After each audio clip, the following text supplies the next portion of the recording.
व तुइज़्ज़ु मन तशा व तुज़िल्लु मन तशा। आज बहुत अफसोस के साथ ये वीडियो दोबारा मैं बना रहा हूँ एक बार फिर।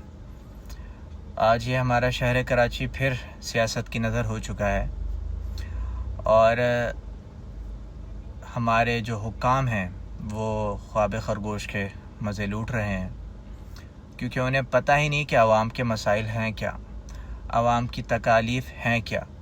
एक कोरोना का एक बाजा बजाते रहते हैं, एक राग अलापते रहते हैं और उस राग के बीच में जिसको दिल चाहता है, जिस का नाम दिल में आता है, और कभी कभी पूरे शहर को ही उसके लपेट में लिया जाता है और शहर को बंद कर दिया जाता है।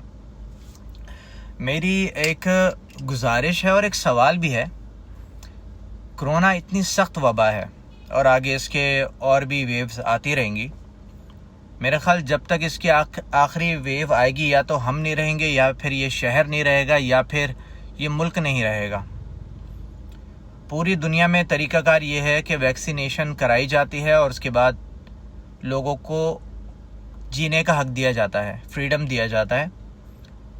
हमारे शहर में, हमारे मुल्क में ये बड़ा ही अफसोसनाक तरीक़ाकार है कि ना वैक्सीनेशन पूरी होती है, ना वैक्सीनेशन सेंटर्स मज़ीद बढ़ाए जा रहे हैं।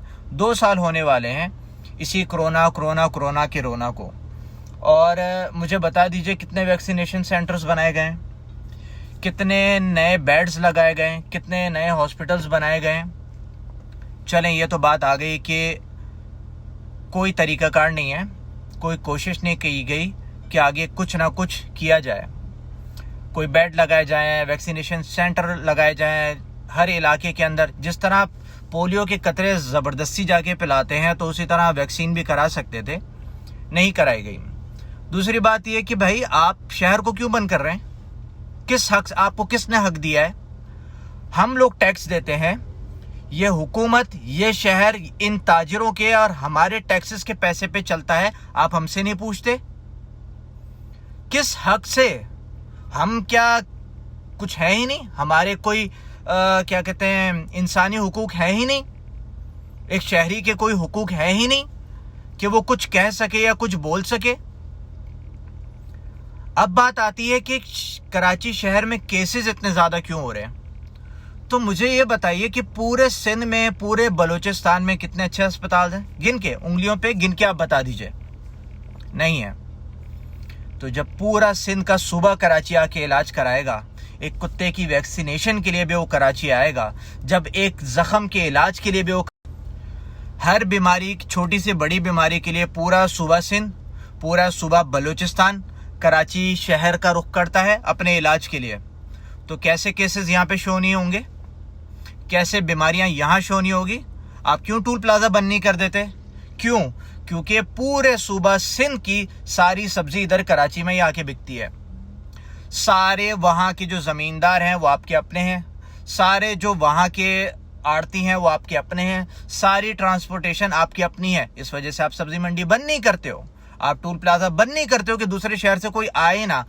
हम तो रोज़ यहाँ पे रहते हैं, हमने तो आसपास केसेस हमें भी नज़र आते हैं, लेकिन वो इतनी तादाद नहीं होती कि आप बोल रहे हैं कि हर अस्पताल भर चुका है। हर अस्पताल भर चुका है, हर कोरोना सेंटर, आप कोरोना सेंटर में टोटल बेड ही 100-150 हैं, तो वो भरेंगे ही ना। 2 साल हो गए इस वबा को। कोरोना अगर बढ़ रहा है कोरोना, तो आपने कितने बेड और लगा दिए? नहीं लगाए। आप कुछ भी नहीं करते हो, कोई भी आपकी तरफ से कुछ भी नहीं है। ना आप आवाम के मसाइल सुनते हो, ना आप ताजिरों के पास जाते हो, ना आप रेस्टोरेंट इंडस्ट्री के पास जाते हो, ना आप किसी के पास जाते हो। आप मल्टीनेशनल जितने मार्ट्स हैं, मॉल्स हैं, जिनके पास सारी मल्टीनेशनल कंपनी के प्रोडक्ट्स हैं, आप उनको चलने देते हो। क्यों? क्योंकि वो मल्टीनेशनल कंपनीज हैं, क्योंकि वो आपको टैक्स जनरेट करके देती हैं। तो हम भी टैक्स जनरेट करके देते हैं। इस मुल्क का 70 से 75% जो रेवेन्यू है वो कराची शहर जनरेट करता है। आप उस शहर को बंद कर रहे हो। कौन सी ज्यादती है? हम वो लोग थे जो रोड पे चलते लोगों को, किसी बेरोजगार को, किसी भीख मांगने वाले को हम रोक के पकड़ के बोलते थे, क्यों भीख मांग रहे हो भाई? आ जाओ, मैं तुम्हें काम देता हूं, तुम्हें खाना भी देता हूं, तुम्हें तनख्वाह भी देता हूं, तुम्हें मुलाजमत भी देता हूं, तुम भीख मत मांगो। और आज हमारे ये हालात हो गए कि हम अपने स्टाफ को जबरदस्ती निकाल रहे हैं। मैं जब अपने स्टाफ को तनख्वाह दे रहा था 2 दिन पहले, और उसके बाद मैंने उसको कहा कि आप कल से मत आना, मैं आपकी तनख्वाह नहीं दे पाऊँगा, मेरे पास वसाइल नहीं है। मेरे स्टाफ के 4 लोग बिलक बिलक के रोने लगे और उनमें से एक शख्स मेरे बहनोई के पास गया और उसको कहने लगा कि आप हमें गोली मार दें और जितनी कोरोना की वेव्स है ना सारी एक बार ही मुझे लगा दें। मेरे घर में 4 बीमार लोग हैं। मेरी माँ हार्ट पेशेंट है, रोज़ाना उसकी दवाई होती है। मेरे घर में और भी 3 लोग और भी बीमार हैं। मैं कहाँ से करूँगा, मैं कहाँ से रोज़ाना की दवाई आप मुझे गोली मार दो। ये हालात हो चुके हैं। आप लोगों को कोरोना से बचा रहे हो कि कोरोना से कोई ना मर जाए, इस मूज़ी बीमारी से कोई ना मर जाए। आप मुझे एक बात बता दीजिए कि कौन सा अस्पताल है जो इस कोरोना के पेशेंट की मुफ्त में दवाई देता हो, उसका मुकम्मल इलाज करता हो। दवाई खाने के लिए भी पैसे चाहिए, रोज़गार चाहिए। खाना खाने के लिए भी पैसे चाहिए, रोज़गार चाहिए। आज वो हर शख्स रो रहा है, वो मर रहा है, वो तड़प रहा है और आप बोले कोरोना से ना मरे, भूख से मर जाए, बेरोज़गारी से मर जाए।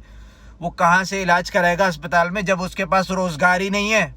वो कहाँ से उस कोरोना की वैक्सीनेशन कराएगा या वैक्सीनेशन के बाद जो दवाइयाँ होती हैं वो खाएगा जब उसके पास पैसे ही नहीं है, जब उसके पास रोज़गार नहीं है, उसके घर में खाने को रोटी नहीं है? वो कहाँ से इलाज कराएगा? वो कहाँ से इलाज कराएगा? आपने हमें रोड पे लिया है, आपने हमारी जिंदगियां खत्म कर दी हैं। आप रोजगार तो करने दो। आपके पास सारे वसाइल हैं। जो एसओपीज की खिलाफ वर्जी करे आप उसके ऊपर जाके फाइन करो, आप उसके ऊपर जुर्माना करो, आप उसको सील करो, लेकिन बाकी शहर को तो खुले रहने दो। जो एसओपीज को फॉलो कर रहे हैं उनको तो खुले रहने दो। आप उन मार्ट्स को जाके क्यों बंद नहीं करते? उन सुपर स्टोर्स को जाके क्यों बंद नहीं करते? उन मॉल्स को जाके क्यों बंद नहीं करते? मल्टीनेशनल कंपनीज है ना, आपको खा जाएंगे वो लोग। इस वजह से